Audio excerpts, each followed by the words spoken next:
어젯밤에 무슨 꿈 꾸셨어요? 좋은 꿈 꾸셨어요? 예, 소위 말하는 개꿈. 저는 개를 말하는지 독을 말하는 줄 알았는데 그 개자가 아니고 중요하지 않다는 의미입니다. 그래서 뭐 개무시, 개소리, 개망나니 거기는 개가 아니고 의미가 없다는 것이 뜻이죠. 여러분 성경에 보면 하나님께서 개인에게 어떤 특별한 메시지를 담은 꿈을 주시는데 최소 10사람 이상을 성경에서 볼 수 있습니다. 그래서 꿈 이야기를 하면 성경에서 여러 사람들을 말씀드릴 수 있는데요. 그중에 대표적인 사람이 바로 요셉의 꿈입니다. 우리 초등학교 아이들도 요셉의 꿈 이야기를 알 겁니다. 우리가 일상에서 꿈을 꾸는 것은 대부분 일반적인 평범한 꿈입니다. 그냥 자고 일어나면 잊어버리고 그렇게 꿈이 기억이 나도 우리 마음속에 특별한 어떤 기대감이나 두려움이 없는, 근데 가끔 가다가는 어떤 특별한 꿈을 꿀 때가 있기는 있습니다. 그렇지만 구약 성경이나 신약 성경에 등장하는 성경시대 인물들이 꿈을 꾸었던 꿈과 우리가 꾸는 꿈은 확연히 다릅니다. 왜냐하면 성경이 기록되기 전에는 우리 하나님께서 꿈을 통해, 환상을 통해 하나님의 뜻을 사람들의 마음속에 심어 주셨기 때문입니다. 그래서 꿈을 꾸고 나서 특별히 개의치 않으셔도 되겠습니다. 요셉은 꿈을 꾸었을 때가 몇 살이었을까요? 17, 소위 말하는 17세 티네이저였습니다. 요셉은 자신이 꿈을 꾸었는데 굉장히 선명한, 그것도 2번에 걸쳐서 꿈을 꾸었는데 이 꿈이 심상치 않다 생각하여서 두려워하지 아니하고 아버지 어머니 형들에게 꿈 이야기를 했을 때 형들은 아주 미워하잖아요. 오늘 읽은 19절 20절에 보면 얼마나 형들이 동생을 미워했으면 꿈꾸는 자가 온다라고 이야기했겠습니까? 왜 미움을 받았을까요? 요셉은 여러분이 아시듯이 아버지 야곱에게 특별한 사랑을 받은 사람입니다. 11 아들 가운데 12자녀 가운데 유독이 요셉만 특별한 옷을 입히고 사랑을 받았는데, 형들이 이 꿈 이야기를 들으니까 이놈이 아주 형들을 우습게 생각하고 뭐 우리가 너한테 절을 해? 아버지 어머니마저 너한테 절을 해? 하고 요셉을 성경 본문에서는 쥐어박지는 않았지만 그 정도로 미움을 받아서 아버지가 심부름을 시킬 때 이 요셉이 형들을 찾아갈 때 멀리서 보고 저 꿈쟁이가 온다 아주 비아냥거리면서 요셉을 미워하고 싫어했습니다. 그리고 20절에 보면 야 우리가 이 요셉을 없이 해보자. 과연 이 요셉이 말한 그 꿈이 어떻게 되는지 두고 보자. 그래서 20절 하반절에 그의 꿈들이 그랬어요. 어떻게 되는지 우리가 보리라. 여전히 기대하지 않고 미워하고 그 꿈이 안 되기를 바라는 측면으로 이야기를 했습니다. 그럼에도 불구하고 요셉은 여전히 그 꿈을 붙들고 있었고 17살에 결국은 팔려가지 않습니까? 형들에 의해서 이집트로 종으로 팔려가는데 요셉이 몇 살 만에 총리가 됐습니까? 30살. 그렇죠? 그러니까 17살에 꿈을 꿨는데 그게 실현이 됐으니까 13년 만에 요셉의 꿈은 이루어집니다. 정확하게 형들과 아버지가 와서 요셉 총리에게 공식적인 자리에서 인사하는 장면은 몇 년이 지나서였냐면 22년입니다. 어떻게 22년입니까? 요셉이 총리가 된 후에 7년이 지나고 기근이 시작돼서 2년째 기근에, 그러니까 9년이 지나서니까 요셉의 나이 39세가 된 후에 실제로 요셉이 평생 꿈을 꾸었던 그 꿈이 요셉의 눈앞에서 이루어집니다. 왜냐하면 형들이 와서 절을 하니까요. 그렇죠? 그래서 요셉의 연대기를 말씀드리면 17살 때 꿈을 꾸었습니다. 형들에게, 아버지 어머니에게 꿈을 이야기했습니다. 왜냐하면 이 꿈은 범상치 않은 꿈이 아니라 하나님이 주신 꿈이다라는 것을 요셉이 믿고 확신하고 그 꿈을 위해서 살았습니다. 여러분, 요셉이 17세에 그 한창의 청년의 때 고1짜리가 이집트로 형제 부모도 없는 곳에 팔려나가서 노예로 생활합니다. 종살이를 합니다. 얼마나 외로웠겠어요. 13년 동안 낯설고 물설은 그 땅에서 그렇게 12년 동안 열심히 일을 해서 어느 정도 신임을 받고 보디발의 집에서 청지기로서 제일 높은 자리에 올라갔는데 그만 그것도 누명을 쓰고 억울하게 감옥에 들어가잖아요. 그것도 그 죄도 보통 부끄러운 죄가 아니잖아요. 얼마나 부끄러운 죄입니까? 그리고 13년이 되던 해 드디어 하나님은 요셉의 꿈을 이루어 주셨습니다. 말씀드렸듯이 요셉은 그렇게 39살 되었을 때 형들이 와서 머리를 굽히고 정말로 절절매는 꿈의 성취를 볼 때 요셉이 얼마나 마음속에 기쁨이 있었겠습니까? 저와 여러분이 사는 우리 시대는 성경 시대와는 좀 다르지만 그래도 우리는 오늘 설교 제목처럼 함께 꿈을 꾸는 교회가 됩시다입니다. 우리 한번 이야기해 봅시다. 함께 꿈을 꾸는 교회가 됩시다. 무슨 꿈일까요? 우리의 꿈은 개인적인 꿈이 아니라 교회의 공통적인 비전을 품고 우리가 하나님의 영광을 드러내는, 그래서 우리가 3년 전부터 더 일찍 했으면 좋았겠다 생각하지만 그래도 3년 전에 교회 창립 70주년을 맞이하는 때는 우리가 이 7가지 비전들을 한번 이루어보자 하고 지금까지 달려왔습니다. 그리고 이 꿈은 여전히 이 비전들은 진행 중에 있습니다. 7가지는 교회 사역, 교회 학교 사역, 구령자 사역, 특별히 우리 교회는 70명 언제 어디서든 누구를 만나든 복음을 제시하고 영혼들을 구령할 수 있는 70명의 구령자가 좀 있으면 좋겠다. 그리고 양육을 받아서 120명의 예수님의 제자가 우리 교회에 좀 가득한 교회가 되면 좋겠다. 어찌 보면 우리 교회 거의 절반 수준은 출석 인원이 300명, 지금 300명이 안 되거든요. 약 240명 안팎으로 출석하고 계시는데 그중에 절반 정도는 양육을 받고 하나님 말씀에 굳건히 서 있는 성숙한 그리스도인이 되기를 바라는 게 707 비전 가운데 7가지 중에 하나입니다. 그리고 교회 개척은 우리가 3개를 한번 해보자. 이제 작년에 다산교회를 개척을 했습니다. 3개의 교회를 개척해보자. 그 다음에 생육번성사역. 제가 이 생육번성사역은 다시 한번 강조를 드리고 싶습니다. 우리 교회 청년들 결혼하면 앞뒤 가리지 말고 믿음으로 자녀를 낳기를 바랍니다. 여러분, 우리나라 정말 심각한 시대예요. 인구 절벽의 시대. 주일학교 아이들이 없어요. 제가 이번 여름 성경학교 때 유치부에 가서 아이들 보았는데, 물론 성경학교 기간 때 못 온 아이들도 있지만 본래가 인구가 작아요. 없어요, 아이들이.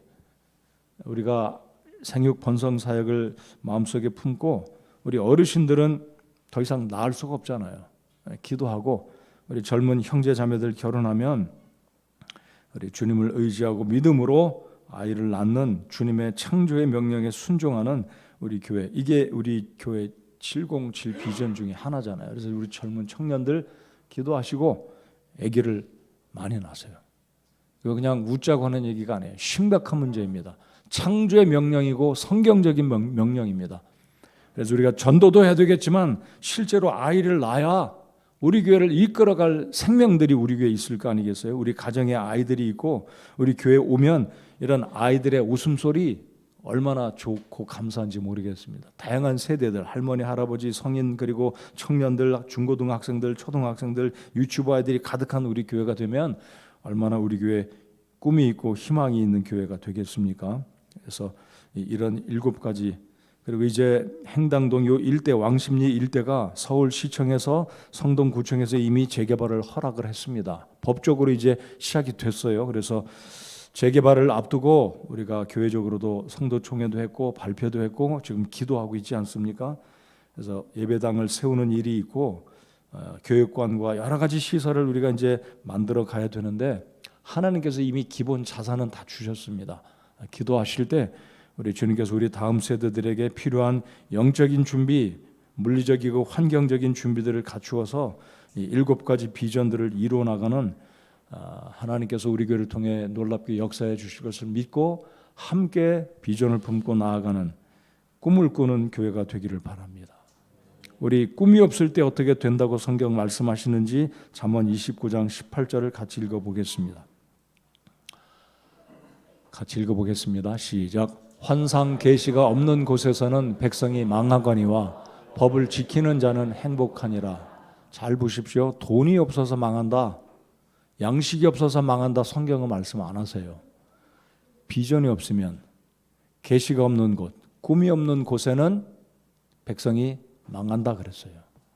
이것은 원칙입니다. 어느 나라든 어떤 시대이든 개인이든 그룹이든 민족이든 나라든 비전이 없으면 망하는 거예요. 비전이란 우리가 나아갈 방향을 제시하는 겁니다. 우리가 힘을 어디에다 써야 되는지 힘을 집결하는 구심점이 되는 게 개인과 가정과 나라와 사회와 교회의 구심점, 목표입니다. 목적입니다. 그래서 이제 707 비전은 지속해서 될지는 다음 목사님이 또 오시면 하나님이 주시는 비전과 성령 하나님의 감동에 따라 바뀔 수는 있겠지만 굉장히 중요한 교회가 기본적으로 추구해야 될 양육사역, 구령사역, 제자 삼는 사역, 생육 번성하는 사역, 시니어들을 돌보는 사역, 여전히 지속해야 될 항구적인 우리의 사역입니다. 그 다음 한 구절을 또 읽어보시면 하박국 2장 2절 3절은 조금 더 복잡하게 기록이 되어 있는데 이 의미들을 잘 생각하면서 읽어보시겠습니다. 우리 같이 읽겠습니다. 시작. 주께서 내게 응답하여 이르시되 그 환상 계시를 기록하고 판들 위에 분명하게 그것을 새겨서 그것을 읽는 자가 다름질치게 하라. 그 환상 계시는 여전히 정한 때를 위한 것이나 그 끝에 이르러서는 그것이 말할 것이요 거짓말하지 아니하리라. 비록 그것이 더딜지라도 그것을 기다리라. 그것이 반드시 옳더이므로 그것이 지체하지 아니하리라. 아멘. 판에다가 새겨서 읽게 하라. 꿈을 제시하라는 거예요.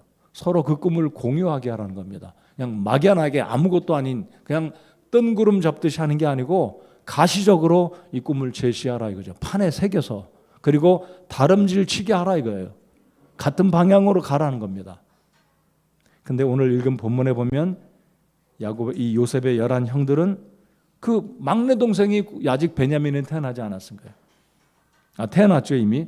근데 이 형들은 동생이 꾼 꿈을 가지고 놀리고 미워하고 야, 이 꿈이 어떻게 되나 보자 마음을 같이 하지 않았습니다. 그런데 한 사람 요셉을 통해서 가족이 구원받고 가족들뿐만 아니라 이집트의 수많은 사람들이 7년의 혹독한 기간 가운데 구원을 받을 수 있었습니다. 바로 요셉은 예수님을 상징하는 정확한 상징하는 놀랍게 상징하는 인물인데 구구절절히 제가 설명을 드리지는 않겠습니다. 바로 이 요셉은 죄악 가운데 우리들을 구원하신 예수님을 예표하는 인물이다라는 겁니다. 그래서 하박국 2장 2절 3절에 보면 그 환상 계시는 여전히 정한 때를 위한 것이나 요셉은 정한 때가 있었지만 언제 이루어질지 몰랐습니다. 12년, 17년 몰랐습니다. 그러나 요셉은 분명히 이 꿈은 하나님이 주셨기에 두 번을 꾸게 하셨잖아요. 분명히 이루어질 것이다. 환난과 고통과 외로움과 눈물과 배반과 배신 속에서 고통스러웠지만 요셉은 참고 또 참고 감옥에서도 그 꿈을 바라보고 낙심치 않았을 때 여러분 요셉의 일생을 보면 따라오는 말씀이 있어요. 주께서 요셉과 함께 하시니 그가 형통하였더라 그랬습니다. 꿈을 붙들 때 주님이 우리와 함께 하시고 형통한 길로 이끌어 가시고 주님이 주신 꿈은 주께서 이루어 주실 줄을 믿으시기 바랍니다. 우리가 707 비전을 통해서 언제 이게 다 이루어질지 저도 몰라요. 3년 이미 됐잖아요. 70주년 됐잖아요. 개척교회 3개를 해놨는데 아직도 2개 못했잖아요. 여전히 우리가 기도하고 꿈꿔야 되고 아직도 아이들이 많이 태어나고 우리 시니어들 돌봐야 되고 지금 재개발의 과정 중에 언제 우리가 예배당을 세우고 기반 시설을 꾸미고 언제 할 수 있겠습니까? 여전히 하나님께 맡겨드리고 기도하고 주께서 행할 일을 바라보고 기도하면서 믿음으로 기대하면서 나아가야 할 줄 믿습니다. 여러분 아마 7가지 비전 가운데 어떤 성도님은 공감하지 않을 분이 있을 것 같아요. 저게 어떻게 이루어지냐? 왜 저런 걸 이야기하냐? 다를 수도 있어요. 그러나 우리는 동상이몽하는 자들이 아니라 동상이몽하면 안 되겠습니다. 여러분 우리 교회 성도들이고 멤버이신가요? 저도 이 교회 멤버인가요? 그렇습니다. 같은 동상이몽이 아니라 707 비전을 품고 70년간 우리 교회를 인도하신 우리 주님께 감사드리면서 이 꿈을 위해서 같은 방향으로 서로에게 격려해주고 힘이 되어주고 부정적인 이야기는 말하지 말고 주님이 이루실 것이다. 3절 제가 다시 한번 읽어보겠습니다. 그 환상 계시는 여전히 정한 때를 위한 것이나 그 끝에 이르러서는 그것이 말할 것이요 결과를 주님께서 이루어주시고 보여주신다는 말씀입니다. 거짓말하지 아니하리라. 비록 그것이 더딜지라도 그것을 기다리라. 그것이 반드시 올 터이므로 그것이 지체하지 아니하리라 그랬습니다. 요셉은 기다렸어요. 그리고 형들에게 그렇게 말합니다. 하나님이 뜻이 있으셔서 나를 보낸 거다. 먼저 나를 보낸 거다. 형들은 동생을 팔았을 때 얼마나 미안했겠습니까? 우리 죽을 목숨이다. 아버지도 세상 떠났으니 이 요셉이 칼자를 쥐고 원수를 갚겠다고 하면 우리는 끝이다. 얼마나 두렵고 벌벌 떨었어요. 그때 요셉이 말하기를 형들 두려워하지 마시오. 내가 형들의 동생들 가족들 다 키울 겁니다. 나를 먼저 보내신 것은 하나님이다라고 이야기하면서 요셉은 하나님께서 자신의 꿈을 이루신 것이라는 것을 이야기합니다. 여러분 사도행전 16장을 보시면 바울이 아시아에서 선교하다가 하나님이 보여주시는 비전을 봅니다. 환상을 보는데 마케도니아 사람 한 사람이 서서 바울에게 외치기를 건너와서 우리를 도우라. 건너와서 우리를 도우라 그랬을 때 바울은 자신의 뜻으로 자신이 원하는 아시아에 머물면서 사역한 게 아니라 성령의 인도하심인 줄을 믿고 아시아를 떠나 배를 타고 유럽으로 건너가서 교회를 세우게 되는데 그게 바로 2차 선교 여행이 시작됩니다. 2차 선교 여행 때 세워진 교회가 적어도 3교회입니다. 빌립보 교회, 데살로니가 교회, 고린도 교회가 개척되었습니다. 지난 월요일부터 오늘까지 5일 동안 우리 성도 여러분들 수고 많이 하셨고 우리 하나님이 기뻐하시리라고 믿습니다. 평상시보다는 더 많이는 안 오셨어요. 첫날은 그렇게 많이 안 오신 것 같은데 그래도 우리 어린아이들, 우리 성도 여러분들 원근 각지에서부터 오셔서 함께 기도한 것 우리 주님이 기뻐 받으시리라고 믿습니다. 다시 한번 제가 잠언 29장 18절의 말씀을 읽어드리고 싶습니다. 환상 계시가 없는 곳에서는 백성이 망하거니와 법을 지키는 자는 행복하니라. 꿈을 꾸는 자는 행복합니다. 비전이 있는 자는 우리 주님이 기뻐하시고 때가 되면 우리가 믿음으로 기도하고 참고 견디면서 끝까지 같은 방향으로 나아갈 때 우리 주님께서 당신이 기뻐하시는 일들을 우리의 섬김을 통해 이루어 가시리라고 믿습니다. 이번 주일날 복된 예배가 될 것을 믿고 두 분의 강사 목사님을 위해서 기도해 주시기 바랍니다. 모든 순서들이 우리 하나님이 기뻐하시고 우리 모두에게 격려가 되고 우리 주님께 영광을 올려드리는 70주년 특별 기념 예배가 될 수 있도록 기도해 주시기 바랍니다. 이제 제가 그 다음 주에는 이제 말씀을 전하겠는데요. 그 다음 주에는 제가 우리 교회 성도님들과 함께 우리의 신앙의 헤리티지가 무엇인지 이 유산에 대해서 생각하면서 우리 아이들이나 청년들이나 우리 성도들 모두에게 도전이 되는 말씀을 함께 나누기를 원합니다. 자, 오늘 아침 말씀을 마치면서 3가지를 우리 한번 생각해 보고자 합니다. 나는 꿈을 꾸는 사람인가? 주님을 위한 꿈입니다. 나를 위한 야망을 이야기하는 게 아니라 나는 요셉처럼 주님을 향한 교회를 향한 내 마음속에 꿈을 꾸고 있는가? 여러분 스스로 질문해 보시기 바랍니다. 두 번째, 나는 꿈을 꾸되 나를 위한 꿈을 꾸고 있는가? 아니면 주님을 위해 꿈을 꾸고 있는가? 우리 각자의 비전들이 있는 것 괜찮아요.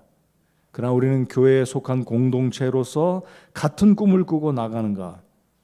따로 국밥이 아니라 나는 같은 교회가 이야기하는 7개의 비전을 위해서 같이 마음을 함께하고 같이 기도하고 협력하고 성도들에게 서로 격려하고 칭찬하는 그런 상황에 있는지. 3번째로 주님을 위한 꿈을 꾸고 있다면 믿음과 인내로 그 꿈을 위해 여전히 달려가고 있는가? 우리 자신들을 돌아봅시다. 우리 교회가 70년이 됐습니다. 우리 주님께 감사드리고 우리 교회가 이 땅에서 근본주의 독립성서 침례 교회 신앙을 갖고 있는 이 귀한 신앙을 갖고 지속해서 발전하고 우리 주님이 오시는 날까지 우리 믿음을 다음 세대에 정확하게 전달해주고 우리 교회가 흔들리지 아니하는 주님을 기쁘시게 하는 성경적인 교회로 남아있고 끝까지 그 길을 달려가는 우리 교회가 되기를 소원합니다.